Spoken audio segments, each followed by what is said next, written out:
الله وبركاته. وعليكم السلام ورحمة الله وبركاته. الحمد لله الحمد لله وكفى وسلام على عباده الذين اصطفى. أما بعد فأعوذ بالله من الشيطان الرجيم. بسم الله الرحمن الرحيم. وما أرسلناك إلا رحمة للعالمين. وقال رسول الله صلى الله عليه وسلم: لا يؤمن أحدكم حتى أكون أحب إليه من والده وولده والناس أجمعين، أو كما قال عليه الصلاة والسلام. سبحانك لا علم لنا إلا ما علمتنا إنك أنت العليم الحكيم. اللهم صل على سيدنا محمد وعلى آل سيدنا محمد كلما ذكره الذاكرون وكلما غفل عن ذكره الغافلون. اللهم صل على محمد وعلى آل محمد كما صليت على إبراهيم وعلى آل إبراهيم إنك حميد مجيد. اللهم بارك على محمد وعلى آل محمد كما باركت على إبراهيم وعلى آل إبراهيم إنك حميد مجيد. بلغ العلا بكماله كشف الدجى بجماله حسنة جميع خصاله صلوا عليه وآله. আলহামদুলিল্লাহ, আল্লাহ পাক রব্বুল আলামিনের কাছে অসংখ্য অগণিত শুকরিয়া যে আল্লাহ পাক রব্বুল আলামিন আমাদেরকে পবিত্র জুমার দিন সবার আগে মসজিদে আসার তৌফিক দান করেছেন। এজন্য সবাই অন্তর থেকে শুকরিয়া আদায় করি আলহামদুলিল্লাহ। আমাদের মতো অনেক মানুষ ছিল, রব্বুল আলামিন ওদের থেকে যাচাই করে বাছাই করে মহব্বত করে ভালোবেসে পবিত্র জুমার দিন সর্বপ্রথম আল্লাহ তাআলার ঘরে আমাদেরকে নিয়ে এসে এজন্য আবার অন্তর থেকে শুকরিয়া আদায় করি আলহামদুলিল্লাহ। রব্বুল আলামিন বলেন, আমি যাকে মহব্বত করি ভালোবাসি তাকে আমার ঘরে আসবার বসবার তৌফিক করে দেই, সুযোগ করে দেই। বুঝতে হবে আল্লাহ রব্বুল আলামিন আমাকে আপনাকে মহব্বত করে বিদায় পবিত্র জুমার দিন আরো মানুষ ছিল, ওদের থেকে যাচাই করে বাছাই করে সর্বপ্রথম আল্লাহ তাআলার ঘরে নিয়ে আসছে। তো আজকে হলো রবিউল আউয়াল মাসের দ্বিতীয় জুমা। এই রবিউল আউয়াল মাস অনেক দামি মাস। এই মাসে আল্লাহ তাআলা তার প্রিয় হাবিবকে হুজুর আকরাম সাল্লাল্লাহু আলাইহি ওয়াসাল্লামকে দুনিয়ার মধ্যে প্রেরিত করেছেন, আগমন করেছেন। এই রবিউল আউয়াল মাসে আল্লাহ তাআলা আমার আপনার নবীকে দুনিয়ার মধ্যে পাঠাইছেন। তবে আল্লাহ তাআলা বলেন যে আমি এই রবিউল আউয়াল মাসে আমার হাবিবকে পাঠানোর কারণে এই রবিউল আউয়াল মাসকে দামি বানিয়ে দিয়েছি। কিতাবের মধ্যে লেখেন যে আল্লাহ রাসূল সাল্লাল্লাহু আলাইহি ওয়াসাল্লাম ৯ রবিউল আউয়ালে দুনিয়ার মধ্যে আগমন করেছেন। আবার কেউ কেউ বলেন ৮ রবিউল আউয়ালে আল্লাহ রাসূল দুনিয়ার মধ্যে আগমন করেছেন। আবার কেউ কেউ বলেন ১২ রবিউল আউয়াল আল্লাহ রাসূল দুনিয়ার মধ্যে আগমন করেছে। তো কিতাবের মধ্যে বেশি যে মত পাওয়া যায় এটা হলো 12 রবিউল আউয়াল। এই 12 রবিউল আউয়ালের দিনে আল্লাহ তাআলা তার রাসূলকে দুনিয়ার মধ্যে প্রেরিত করেছেন, পাঠাইছেন। আবার এই রবিউল আউয়ালের 12 তারিখে আল্লাহ তাআলা আমার আপনার নবীকে দুনিয়া থেকে নিয়ে গেছে। এই রবিউল আউয়াল মাসে রাসূল আকরাম দুনিয়ার মধ্যে আসছে, এই জন্য রবিউল আউয়াল মাস অনেক দামি মাস। তো আজকে আমার আলোচ্য বিষয় হলো সিরাতুন নবী সাল্লাল্লাহু আলাইহি ওয়াসাল্লাম সম্পর্কে। রাসূলের জীবনে নিয়ে, রাসূল কি রকম ছিলেন, সাহাবায়ে কেরাম কি রকম ছিলেন, এই সম্পর্কে আজকে আমার কথা। তো সূরা আম্বিয়ার 107 নম্বর আয়াত আমি তেলাওয়াত করেছি। রাসূল আকরাম সাল্লাল্লাহু আলাইহি ওয়াসাল্লামের অগণিত হাদিস থেকে একটানা হাদিস আপনাদের সামনে পাঠ করেছি। রব্বুল আলামিন যদি আমাকে তৌফিক দান করে অল্প সময়ের মধ্যে কোরআন ও হাদিস থেকে দু চারটা কথা বলবো ইনশাআল্লাহ। রব্বুল আলামিন সূরা আম্বিয়ার 107 নম্বর আয়াতের মধ্যে বলেন, ওয়ামা আরসালনাকা ইল্লা রাহমাতাল লিল আলামিন। হে নবী, আমি আপনাকে দুনিয়ার মধ্যে রহমত হিসেবে পাঠাইছি, প্রেরিত করেছি। আপনি দুনিয়ার মধ্যে গেছেন, এটা একটা রহমত। রহমত হিসাবে আমি আপনাকে দুনিয়ার মধ্যে প্রেরিত করেছি, পাঠাইছি। তাফসীরের মধ্যে ইমাম তাবারী রাহমাতুল্লাহ আলাইহি বলেন যে আল্লাহর রাসূল কিভাবে রহমত হলো, আল্লাহর রাসূল কিভাবে দুনিয়ার মধ্যে রহমত হিসাবে আসেন। আমার আপনাকে যখন আল্লাহ তাআলা জান্নাতে দিবেন, তখন রাসূলের সুপারিশেই আমাদেরকে জান্নাতে প্রবেশ করাইবেন। যারা মুমিন তারা রাসূলের সুপারিশ পেয়ে জান্নাতে প্রবেশ করবে। এটা বুঝলাম যে আল্লাহ তাআলা মুমিনদের জন্য রাসূলকে রহমত হিসেবে দুনিয়ার মধ্যে প্রেরিত করেছেন। কিন্তু দুনিয়ার মধ্যে তো আমরা আরো লোক দেখতে পাই, কাফের, ইহুদি, খ্রিস্টান, বৌদ্ধ, ওদের জন্য আল্লাহর রাসূল কিভাবে রহমত হলো। কিতাবে লেখেন যে আল্লাহ তাআলা আদম থেকে ঈসা আলাইহিস সালাম পর্যন্ত ধাপে ধাপে যত নবী রাসূল পাঠাইছেন, ওই নবী রাসূলের জমানার মধ্যে যখন কাফের বেঈমান ওদের সাথে যখন বেঈমানি করত, দুশমনি করত, তো আল্লাহ তাআলা আসমান থেকে গজব পাঠিয়ে ওদেরকে ধ্বংস করে দিত। কিন্তু আমরা দেখি আমাদের সাথে, আমাদের সামনে আল্লাহর রাসূলকে কত গালি দেওয়া হয়, আল্লাহর রাসূলকে কত কিছু বলা হয়। তো আল্লাহ তাআলা কিছুই করেন না তাদেরকে। আল্লাহ তাআলা তাদেরকে সম্মানের সাথে খাওয়ায়, আল্লাহ তাআলা তাদেরকে সম্মানের সাথে লালন করে, পালন করে। এই জন্য আল্লাহ তাআলা বলেন যে ওমা আরসালনাকা ইল্লা রাহমাতাল লিল আলামিন। আমি দুনিয়ার মধ্যে তাদেরকে রহমত হিসেবে দুনিয়ার মধ্যে প্রেরিত করেছি। রাসূলকে এই জন্যই প্রেরিত করেছি যে রাসূল মুসলমানদের জন্য রহমত হবে, কাফেরদের জন্য রহমত হবে।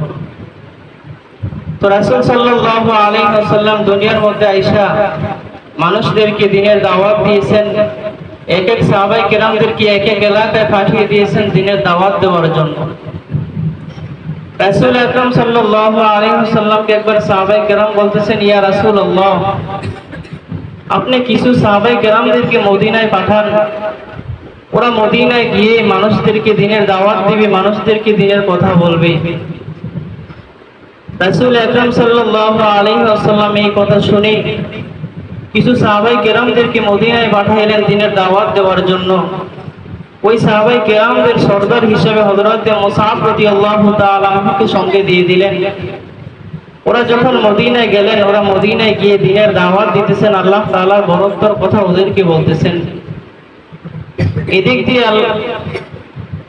দিয়ে আল্লাহ রাসূল সাল্লাল্লাহু আলাইহি ওয়াসাল্লাম আবু বকরকে বললেন, হে আবু বকর, আমি হয়তো কিছুদিন পরে হিজরত করব মদিনার উদ্দেশ্যে, তুমি আমার সাথী হইবা, প্রস্তুত থাকো। আবার আরেক দিয়া কাফের বেঈমান ইহুদিরা যে মিটিং বসাইছে মুহাম্মদকে কি করা যায়, মুহাম্মদকে কিভাবে করলে কি হবে। মুহাম্মদ তো মক্কার জমিনে মানুষদেরকে দ্বীনের দাওয়াত দিতেছেন, মুহাম্মদকে আমরা কি করব, এই নিয়ে কাফেররা মিটিং বসাইছে। এক এক কাফের এক এক পরামর্শ দিতেছেন। কেউ বলতেছেন যে মুহাম্মদ কি আমরা অন্য এক দেশে দিয়ে আসি। আবু জাহেল বলতেছে না, মুহাম্মদকে অন্য দেশে দেওয়া যাবে না, মুহাম্মদকে হত্যা করতে হবে, দুনিয়া থেকে তাকে বিদায় করে দিতে হবে। এই খবর যখন শয়তান শুনলো, শয়তান বলতেছে, হ্যাঁ আবু জাহেল, তোমার কথা ঠিক আছে, মুহাম্মদকে দুনিয়া থেকে বিদায় করে দাও, কতল করে দাও। আল্লাহ রাসূলের কানে যখন এই কথা আসলো যে আবু জাহেল আল্লাহ রাসূলকে মারার জন্য পরিকল্পনা করতেছেন, আল্লাহ রাসূল সাল্লাল্লাহু আলাইহি ওয়াসাল্লাম রাত্রেবেলা ওনার বাড়িতে গেলেন, ঘরে গেলেন। ঘরে গিয়ে হযরত আলী রাদিয়াল্লাহু তাআলা আনহুকে খবর পাঠালেন, হে আলী, তুমি আমার ঘরে চলে আসো। আলী রাদিয়াল্লাহু তাআলা আনহু যখন আল্লাহ রাসূলের ঘরে আসলেন, আল্লাহ রাসূল বলতেছেন, আলী, তুমি আমার ঘরে শুয়ে থাকো, বিশ্রাম নাও, আমি হিজরতের উদ্দেশ্যে মদিনায় রওনা করলাম। হযরত আলী রাদিয়াল্লাহু তাআলা আনহু রাসূলের চোখের মধ্যে শুয়ে রয়েছে, আর এদিক দিয়ে আল্লাহ রাসূল যখন হিজরতের উদ্দেশ্যে ওনার ঘর থেকে নামবে, তো এরকম সময় দেখতেছে আল্লাহ রাসূলের ঘরের চারো পাশ দিয়ে কাফের, বেঈমান, ইহুদি, খ্রিস্টান দাঁড়িয়ে রয়েছে। আল্লাহ তাআলা ওই সময় রাসূলকে বলে দিয়েছেন, ইয়া রাসূলুল্লাহ, আপনি কোনো পেরেশান হবেন না, আপনার সাথে আমি আছি, আপনি কোনো পেরেশান হবেন না। আপনাকে আমি একটা আয়াত বলে দিতেছি, এই আয়াতটা পড়ে আপনি কিছু বালু নেবেন, বালু নিয়ে যখন ফু দিবেন, আপনার দায়িত্ব হলো বালুগুলো হাত থেকে ছেড়ে দেওয়া, আমার দায়িত্ব হলো এই কাফের, ইহুদি, খ্রিস্টানের চৌকি পুষিয়ে দেওয়া। আল্লাহ রাসূল সাল্লাল্লাহু আলাইহি ওয়াসাল্লাম যখন কিছু বালু নিলেন, বালু নিয়ে আল্লাহ রাসূল সাল্লাল্লাহু আলাইহি ওয়াসাল্লাম সূরা ইয়াসিন থেকে আয়াত তেলাওয়াত করা শুরু করে দিলেন।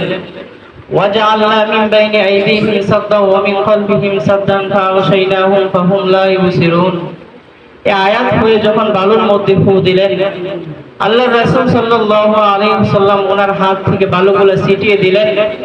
এদিক দিয়ে জিবরাইল আমিন এক এক করে সমস্ত কাফেরদের চোখে চোখে বালুগুলো পৌঁছিয়ে দিলেন। এদিক দিয়ে কাফেররা তাদের চোখগুলো ডলতেছে, এদিক দিয়ে আল্লাহ রাসূল হিজরতের উদ্দেশ্যে ঘর থেকে বাইরে হয়ে গেছে। আল্লাহ রাসূল হাঁটতে হাঁটতে আবু বকরের বাড়িতে চলে গেলেন, গিয়ে বলতেছেন, হে আবু বকর, আস্তে করে রাত্রে গভীরে একটা ডাক দিছে, হে আবু বকর। আবু বকর ঘর থেকে বলতেছে, লাব্বাইকা ইয়া রাসূলুল্লাহ, আমি উপস্থিত। আল্লাহ রাসূল সাল্লাল্লাহু আলাইহি ওয়াসাল্লাম বলতেছেন যে আবু বকর, আপনি কি ঘুমান না? এত রাত্রে আপনাকে ডাক দিলাম, আপনি সাথে সাথে বলে দিলেন লাব্বাইকা ইয়া রাসূলুল্লাহ, আপনি কি রাত্রে ঘুমান না? আবু বকর ঘর থেকে আওয়াজ দিচ্ছেন, ইয়া রাসূলুল্লাহ, আপনি 6 মাস আগে বলেছেন আমি আপনার হিজরতের সাথী হব। এই 6 মাস ধরে আমার এই পিঠ, আমার এই শরীর বিছানার সাথে লাগে না। শুধু তাই না, আমার স্ত্রী, আমার মেয়ে আসমা, আমাদের সফর সঙ্গে 2টা ঘোড়া, ওরা কোনোদিন ঘুমের সাথে কোনো ঘুম কি জিনিস ওরা দেখে না। ওরা শুধু হিজরতের উদ্দেশ্যের জন্য সব কিছু সামানা গোছার করার জন্য তৈরি হইতেছে। রাসূল আকরাম সাল্লাল্লাহু আলাইহি ওয়াসাল্লাম আবু বকরের ঘরে প্রবেশ করলেন, কিছু নাস্তা খেয়ে আল্লাহ রাসূল হিজরতের উদ্দেশ্যে রওনা করলেন। আবু বকর বলেন, আমরা হাঁটতে গারে সুর নামক একটা গুহা আছে, গুহার মধ্যে প্রবেশ করলাম। আল্লাহ রাসূল সাল্লাল্লাহু আলাইহি ওয়াসাল্লাম বিশ্রাম নেওয়ার জন্য একটু বসলেন। আমি রাসূলকে বলতেছি, ইয়া রাসূলুল্লাহ, আপনি তো বিশ্রাম নেবেন, এই গুহার মধ্যে অনেক কিছু থাকতে পারে, আপনি একটু দাঁড়ান, আমি গুহাটা পরিষ্কার করি। হযরত সিদ্দিক আকবর রাদিয়াল্লাহু তাআলা যখন গুহা পরিষ্কার করতেছেন, গুহার ভিতরে বিভিন্ন পিপিলিকা, বিভিন্ন সাপের গর্ত দেখা যায়। হযরত আবু বকর সিদ্দিক রাদিয়াল্লাহু তাআলা ওনার মাথার উপরে একটা পাগড়ি ছিল, উনি পাগড়িটা ছিঁড়ে ওই গুহার গর্তগুলা এই পাগড়ির কাপড় দিয়ে মুজাই দিতেছেন। একটা গর্ত বাকি আছে, সিদ্দিক আকবরের কাছে তার কাপড় নাই, উনি ওনার পায়ের মোড়ালে দিয়ে এই গর্তটাকে ধরে রেখেছে। আর রাসূলকে বলতেছেন, ইয়া রাসূলুল্লাহ, আপনি ঘরে আসেন, আপনার আরামগাহ প্রস্তুত হয়ে গেছে। রাসূল আকরাম সাল্লাল্লাহু আলাইহি ওয়াসাল্লাম যখন গুহার ভিতরে গেলেন, হযরত আবু বকর সিদ্দিক রাদিয়াল্লাহু তাআলা আনহুর এই পায়ের মধ্যে ওনার মাথাটা দিয়ে উনি বিশ্রাম নেওয়া শুরু করলেন। আর ওদিক দিয়া গর্তের ভিতরে সিদ্দিক আকবরের সিদ্দিক আকবরের মোড়ের ভিতরে পা সাপ কামড়াইতেছে। সিদ্দিক আকবর বিষের জ্বালা সহ্য করতে না পারে উনি কান্নাকাটি শুরু করে দিয়েছে। এরকম সময় রাসূলের ঘুম ভেঙে গেছে। রাসূল যখন ঘুম থেকে উঠলেন আর বলতেছেন, হে আবু বকর, তোমার কি হয়েছে? বলতেছি, ইয়া রাসূলুল্লাহ, আমার পায়ের মধ্যে সাপে দর্শন করতেছি, কামড়াইতেছে। আল্লাহ রাসূল সাল্লাল্লাহু আলাইহি ওয়াসাল্লাম বলতেছে, তুমি তোমার পা সরিয়ে দাও। পা যখন সরাইলো, ওই গর্ত থেকে একটা সাপ বাইর হয়ে আল্লাহ রাসূলকে বলতেছেন, ইয়া রাসূলুল্লাহ, আপনি আমাকে ক্ষমা করে দিবেন। আমি অনেক আগে শুনেছি আপনি হিজরত করবেন, হিজরত করে কয়েকটা দিন এই গুহার মধ্যে আশ্রয় নেবেন। ওই দিনকার থেকে আমি এই গুহার মধ্যে গর্তের মধ্যে প্রবেশ করেছি শুধু আপনার চেহারাটা দেখার জন্য, কিন্তু আবু বকরের পায়ের কারণে আমি আপনার চেহারাটা দেখতে পারতেছি না, এই জন্য আবু বকরের পায়ের ভিতরে আমি কামড়াইতে শুরু করছি। আল্লাহ রাসূল বলছে ঠিক আছে। আল্লাহ রাসূল তার জবান মোবারক থেকে কিছু থুথু মোবারক নিয়ে আবু বকরের পায়ের মধ্যে লাগিয়ে দিলেন। আবু বকরের পা ভালো হয়ে গেল। এই গুহার মধ্যে 3 দিন থেকে আল্লাহ রাসূল আবু বকরকে নিয়ে হিজরতের উদ্দেশ্যে রওনা করলেন। কিছু দূর যাওয়ার পর আল্লাহ রাসূল এক জায়গার মধ্যে বসলেন। আবু বকর রাসূল সাল্লাল্লাহু আলাইহি ওয়াসাল্লামকে একটা ছাগল থেকে দুধ দোহন করে রাসূল আকরাম সাল্লাল্লাহু আলাইহি ওয়াসাল্লামকে নাস্তার ব্যবস্থা করলেন। আবার হিজরতের উদ্দেশ্যে যখন সামনের দিকে রওনা করলেন, যাইতে যাইতে আল্লাহ রাসূলের নজরে একটা বাড়ি পড়লো। আবু বকরকে বলতেছেন, হে আবু বকর, দেখো তো বাড়ির মধ্যে লোক আছে কিনা, এই বাড়ির মধ্যে কোনো খানা আছে কিনা আমার জন্য নিয়ে আসো। আবু বকর সিদ্দিক রাদিয়াল্লাহু তাআলা আনহু যখন ঘরের বাহিরে থেকে যে ঘরের মধ্যে লোক আছে কিনা জিজ্ঞেস করতেছেন, ভিতর থেকে এক মহিলা আওয়াজ দিতেছেন, কে তুমি? আবু বকর সিদ্দিক রাদিয়াল্লাহু তাআলা আনহু বলতেছে, আমি হলো আবু বকর, আমার সাথে আল্লাহর রাসূল আছে, হিজরতের উদ্দেশ্যে রওনা করছে। আপনাদের ঘরের মধ্যে যদি কোনো খানা থাকে তাহলে আল্লাহর রাসূলকে কিছু খানা দেন। ওই মহিলা ঘর থেকে আওয়াজ দিতেছে, আবু বকর, আমি বহুত আগে আমার স্বামী থেকে শুনেছি যে আল্লাহর রাসূল এই পথ দিয়ে হিজরতের উদ্দেশ্যে যাবে আর কিছু সময় আমার ঘরে বিশ্রাম নেবে, কিন্তু আমার তো বড় আফসোস, আমার ঘরে কিছুই নাই। আল্লাহর রাসূল যখন এই কথা শুনলো তো দেখতেছে একটা ছাগল ঘরের নিকট বসে আছে। আবু বকরকে যখন বলা হলো, আবু বকর আল্লাহর রাসূলের সামনে ছাগলটা আনলেন। ছাগলটা আনার পর আল্লাহর রাসূল এই ছাগল থেকে কিছু দুধ খাইলেন। তারপর হিজরতের উদ্দেশ্যে যখন আবার সামনে যখন রওনা করলেন, মদিনার মানুষ আগের থেকে পাগল ছিল যে রাসূল কবে আসবেন হিজরত করে মদিনায়, আর রাসূলের চেহারাটা দেখবো আমরা। মদিনার সমস্ত মানুষ মদিনার যে মূল গেট, এই গেটের মধ্যে এসে দাঁড়িয়ে থাকতেন আর রাসূলের অপেক্ষা করতেন। রাসূল আকরাম সাল্লাল্লাহু আলাইহি ওয়াসাল্লাম যখন মদিনায় প্রবেশ করলেন, মদিনার সমস্ত মানুষ রাসূলকে দেখার জন্য একত্র হলেন। রাসূল ওদের সামনে সবাইকে একত্র নিয়ে খুতবা দিতেছেন। আর মদিনার মধ্যে ইহুদিদের সরদার ছিল হযরত আব্দুল্লাহ ইবনে সালাম রাদিয়াল্লাহু তাআলা আনহু। উনি রাসূলকে দেখার জন্য রাসূলের দরবারে চলে আসলেন। আয়েশা বলতেছেন, ইয়া রাসূলুল্লাহ, আমি মুসলমান হইতে পারি একটা শর্তে, আপনাকে আমি কিছু প্রশ্ন করব, যদি প্রশ্নগুলোর উত্তর দিতে পারেন তাহলে আমি আপনার হাতে হাত দিয়ে মুসলমান হয়ে যাব। রাসূল আকরাম সাল্লাল্লাহু আলাইহি ওয়াসাল্লাম বলতেছেন, ঠিক আছে, তুমি প্রশ্ন করো। ওই ব্যক্তি অনেকগুলো প্রশ্ন রাসূলকে করেছেন। এর ভিতরে একটা প্রশ্ন হলো যে আল্লাহ তাআলা যখন জান্নাতে মানুষদেরকে দিবেন, জান্নাতে আল্লাহ তাআলা মানুষদেরকে সর্বপ্রথম কি খানা খাওয়াইবেন? তখন আল্লাহ রাসূল সাল্লাল্লাহু আলাইহি ওয়াসাল্লাম বলতেছে, হে আব্দুল্লাহ ইবনে সালামা, আল্লাহ তাআলা জান্নাতে সর্বপ্রথম জান্নাতীদেরকে যে খানা খাওয়াইবেন ওটা হলো মাছের কলিজা ভুনা। এটা আল্লাহ তাআলা সর্বপ্রথম জান্নাতীদেরকে খাওয়াইবে। আব্দুল্লাহ ইবনে সালামা এই কথা যখন শুনলো, উনি সঙ্গে সঙ্গে রাসূলের হাতে হাত দিয়ে মুসলমান হয়ে গেলেন। শুধু তাই না, রাসূল মক্কা থেকে হিজরত করে মদিনায় যখন যাইবেন, সাহাবায়ে কেরাম পাগল হয়ে গেছেন রাসূলকে কবে দেখবেন, রাসূলের সাথে একটু সাক্ষাৎ করবেন। আল্লাহ রাসূলের একজন সাহাবী, ছোট্ট একজন সাহাবী, রাহিকুল মাকতুম কিতাবের মধ্যে আসছে যে আল্লাহ রাসূলের একজন ছোট্ট সাহাবী হযরত তালহা রাদিয়াল্লাহু তাআলা আনহু, হাদিস বর্ণনাকারী বলেন যে সমস্ত মানুষ পাগল ছিল রাসূলকে দেখার জন্য। সবাই মদিনার মূল গেটের মধ্যে এসে বসে থাকতো রাসূলকে দেখার জন্য। রাসূল যখন মক্কা থেকে হিজরত করে মদিনায় গেলেন, হযরত তালহা রাদিয়াল্লাহু তাআলা রাসূলের কাছে গিয়ে বলতেছেন, ইয়া রাসূলুল্লাহ, আমি আপনাকে আমার বাবা থেকে, মা থেকে, সবার থেকে আমি আপনাকে বেশি মহব্বত করে ভালোবাসি। রাসূল বলতেছেন, তুমি যে ভালোবাসো এটার প্রমাণ কি? উনি বলতেছেন, ইয়া রাসূলুল্লাহ, আপনি আমার থেকে পরীক্ষা নেন, আমি পরীক্ষা দিতে রাজি আছি। আল্লাহ রাসূল সাল্লাল্লাহু আলাইহি ওয়াসাল্লাম বলতেছে, ঠিক আছে, তুমি বাড়িতে যাও, একটা তরবারি নিয়ে তোমার বাবার কল্লাটা আমার সামনে নিয়ে আসো। যদি নিয়ে আসতে পারো তাহলে বুঝতে পারবো তুমি আমাকে ভালোবাসো, মহব্বত করো।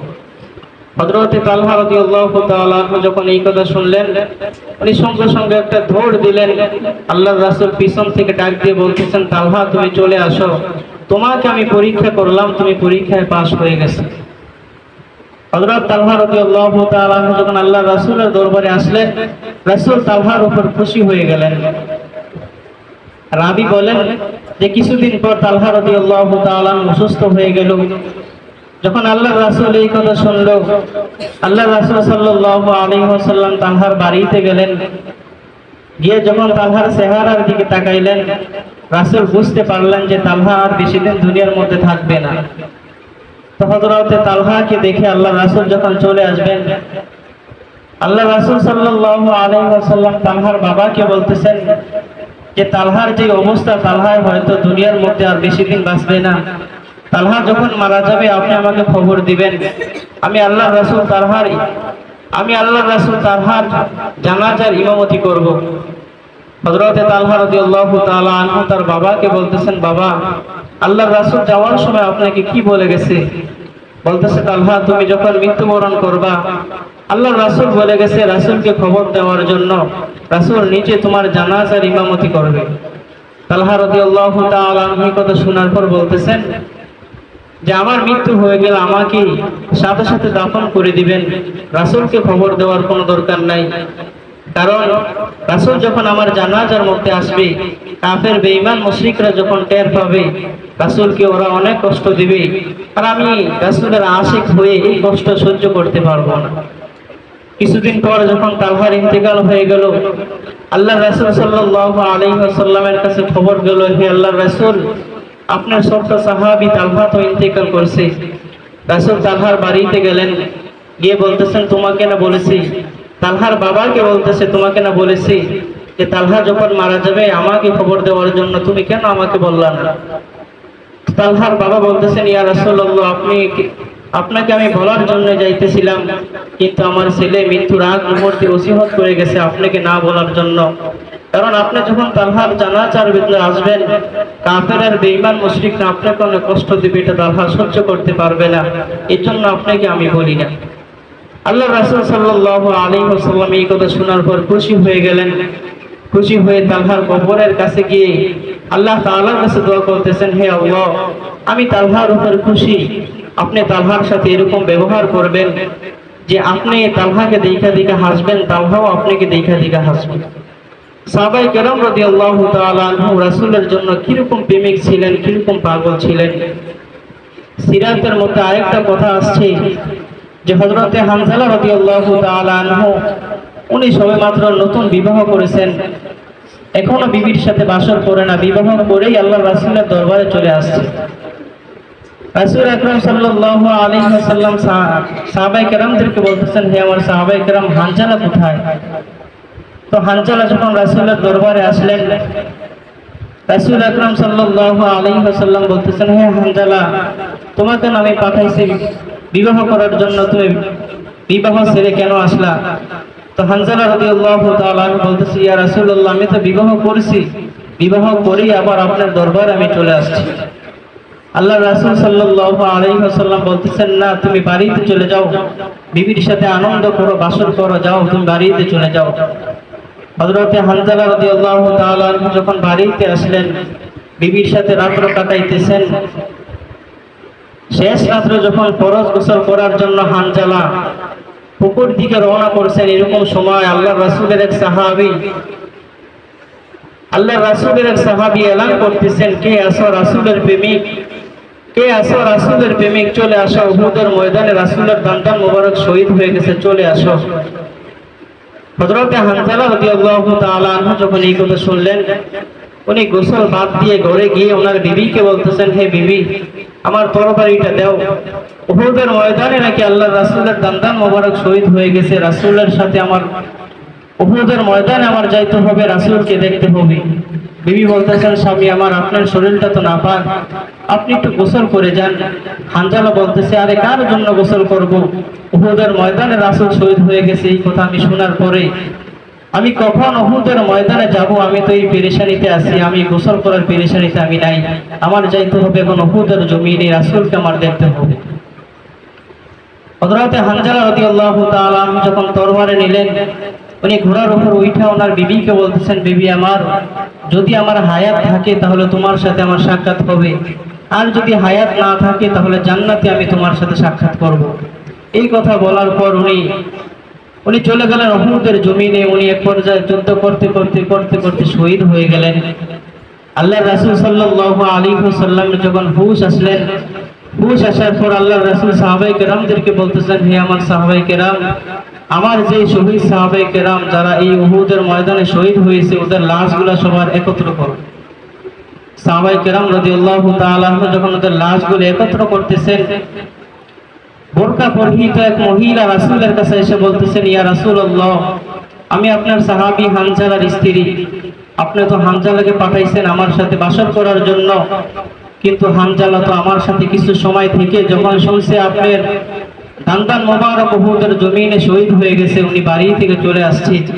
ইয়া রাসূলুল্লাহ, আপনার কাছে আমার একটা অনুরোধ, এই হানজালাকে যখন কবর দিবেন, মৃত্যুর আগ মুহূর্তে হানজালাকে একটু গোসল করিয়ে তাকে কবরের মধ্যে শোইয়ে, কারণ যারা শহীদ হয় ওদের গোসল হয় না।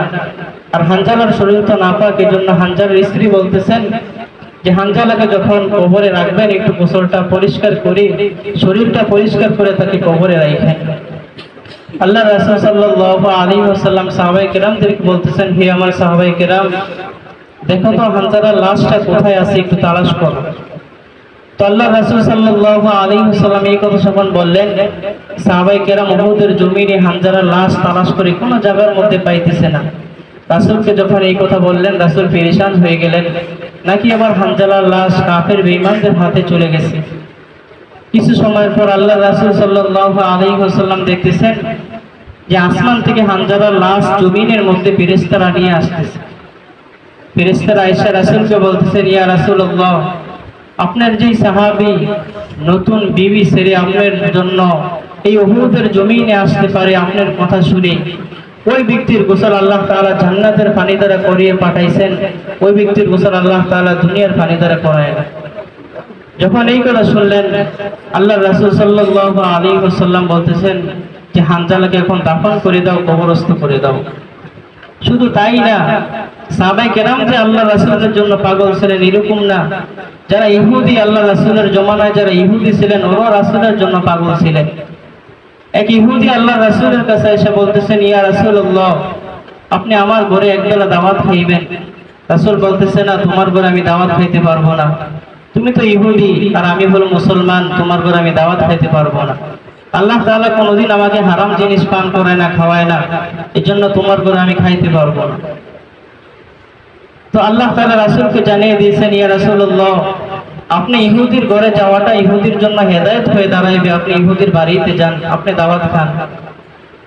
রাসূল আকরাম সাল্লাল্লাহু আলাইহি ওয়াসাল্লাম যখন ইহুদির বাড়িতে গেলেন, বাড়িতে গিয়ে বলতেছেন যে ইহুদি ভাই, আমি তোমার বাড়িতে আসলাম, দাও খানা দাও।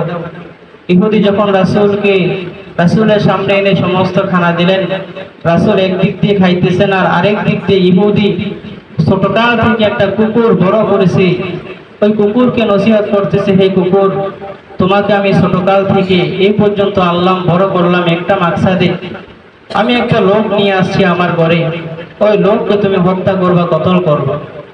কুকুর যখন এই কথা শুনলো, উনি ওনার কান দাঁড়িয়ে বলতেছেন যে মালিক, ঠিক আছে, আপনি আমাকে ছোট থেকে বড় করেছেন, আমি আপনার সাথে নাফরমানি করব না, আমি আপনার সাথে বেঈমানি করব না, আপনি শুধু লোকটাকে একটু দেখান, এই লোককে দেখতে দেরি আছে, আমি কুকুর আক্রমণ করতে দেরি করব না।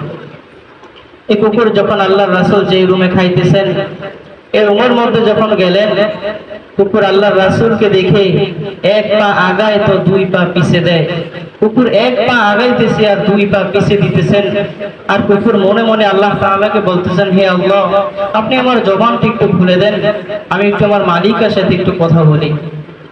আল্লাহ তাআলা কুকুরের জবানকে খুলে দিলেন, আর কুকুর বলতেছেন তার মালিককে, ওই ইহুদি মালিককে বলতেছেন, হে মালিক, আপনি তো আমাকে ছোটকাল থেকে এ পর্যন্ত বড় করেছেন একটা লোককে মারার জন্য, এই লোকটাকে মারার জন্য আপনি আমাকে বড় করেছেন, কিন্তু আমি এই লোকের চেহারার দিকে তাকাইলাম, আমি এই লোকের চেহারার দিকে তাকিয়ে বুঝলাম, ওনাকে আমি চিনতে পারলাম, উনি তো ওই লোক যেই লোককে না বানাইলে আল্লাহ তাআলা আপনাকে বানাইতেন না, যেই লোককে না বানাইলে আল্লাহ তাআলা আমার মতো কুকুরকে বানাইতেন না, এই লোককে আমি মানতে পারবো না।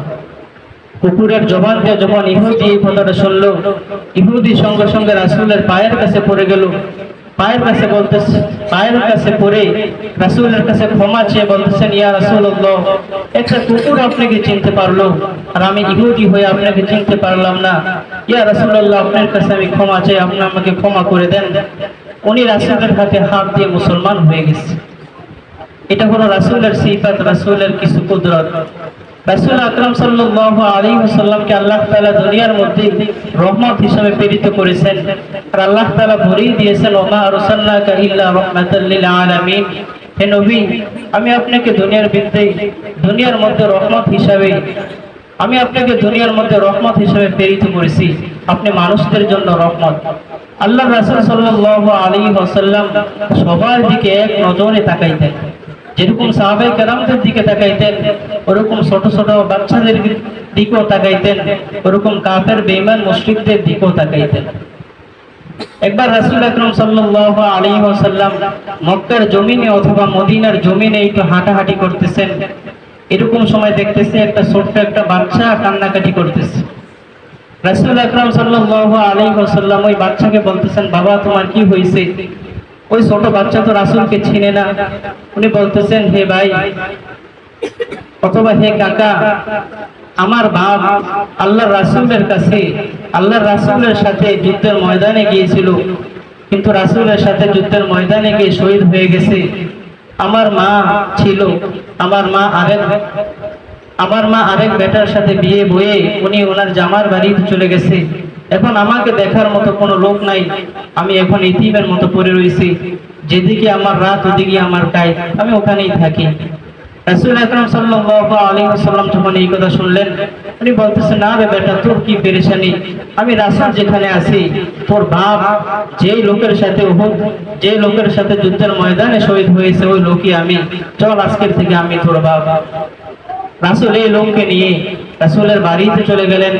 গিয়ে বলতেছেন, শোন, আজকের থেকে আমি তোর বাবা, আয়েশা তোর মা, হযরতে ফাতিমা তোর বোন, হাসান আর হুসাইন তোর ভাই, হযরতে আলী রাদিয়াল্লাহু তাআলা আনহু তোর কাকা। তোর কোনো পেরেশান হওয়ার কারণ নাই, তুই আমার বাড়িতে থাকা শুরু কর। মদিনার আরো যে বাচ্চারা ছিল ওরা বলতেছে, আরে আমাদের বাবারাও যদি রাসূলের সাথে যুদ্ধে যায় শহীদ হয়ে যাইতো, তাহলে তো আজকে আমরাও এই সুযোগটা পাইতাম, এই অফারটা পাইতাম। হযরত আশরাফ আলী থানভী রাহমাতুল্লাহ আলাইহি বলেন, আমি ছোট্ট একটা কথা বলে শেষ করে দিচ্ছি। হযরত আশরাফ আলী থানভী রাহমাতুল্লাহ আলাইহি বলেন, আল্লাহ মানুষের উপর কত খুশি, রাসূল কত খুশি, একটা মেসেজ দিলে তোমরা বুঝবা। আশরাফ আলী থানভী রাহমাতুল্লাহ আলাইহি তার কিতাবের মধ্যে বলেন যে বাদশা হারুনুর রশিদ একদিন ওনার রাজ দরবারে একটা কিছু সময়ের জন্য একটা অফার দিছে যে যে যা পারো আমার রাজ দরবার থেকে টাকা, স্বর্ণ, গয়না, যে যা পারো কিছু সময়ের জন্য আমি একটা অফার দিলাম, এই সময়ের মধ্যে তোমরা নিয়ে যাও। বাদশা হারুনুর রশিদের একজন কালো কুশরি বাদী ছিল। উনি এই অফার শুনে বাদশার দিকে তাকিয়ে রয়েছেন, আর সমস্ত বাদীরা, সমস্ত লোকরা এই রাজ দরবার থেকে যার যা দরকার সবাই নিতেছেন। ব্যাগ ফুরিয়ে, বস্তা ফুরিয়ে, যার যেটা দরকার সবাই ব্যাগ ফুরিয়ে ফেলছে, বস্তা ফুরিয়ে ফেলছে। ওই অফারের সময় যখন শেষ, বাদশা হারুনুর রশিদ সবাইকে সিরিয়ালে দাঁড় করাইছেন, কে কি নিছে ওদের থেকে লিস্টি করার জন্য। তো এক এক করে সমস্ত বাদী, সমস্ত লোক যখন শেষ হলো, ওই কালা কুশরি বাদীটা যখন আসলো, উনি আবার বাদশা হারুন রশিদকে ভালোবাসতেন। বাদশা হারুন রশিদ কালা কুশরিকে ভালোবাসতেন। ওই কালা কুশরি বাদী যখন আসলো, বাদশা হারুন রশিদ বলতেছেন, তোমার ব্যাগ কই, বস্তা কই, তোমার হাত যে খালি। উনি বলতেছেন, বাদশা ওদের টার্গেট হলো দুনিয়া, এই জন্য ওরা দুনিয়া নিয়েছে। আমার টার্গেট হলো এই স্বর্ণ মুদ্রার মালিককে জন্য আমি আপনাকে নিয়েছি। আমার দরকার আপনি কি, আর ওদের দরকার হলো দুনিয়াকে। এই খবর যখন বাদশা হারুনুর রশিদের রাজ দরবারে ছড়িয়ে পড়লো যে বাদশা হারুনুর রশিদের জন্য একজন কালা কুশরি পাগল হয়ে গেছে, বাদশা হারুনুর রশিদকে নাকি উনি ভালোবাসে, আবার বাচ্চা হারুন রশিদ ও কালা কুসরি মেয়েকে ভালোবাসে, এটা আমরা সহ্য করতে পারলাম না।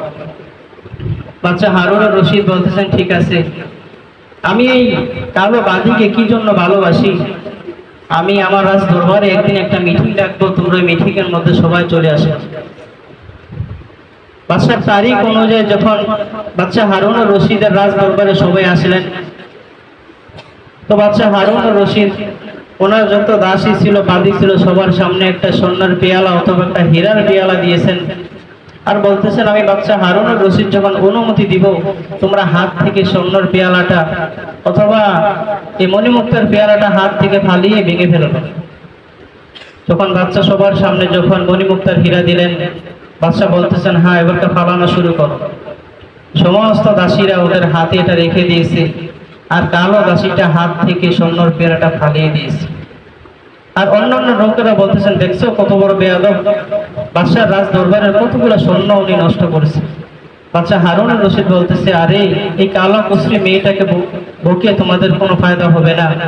আমি এই কালা কুসরি দাসীকে কেন ভালোবাসি, এই জন্যই ভালোবাসি, এই কালা কুসরি আমার কথা মানে, আমি যেই কথা বলি ওইটা শুনে।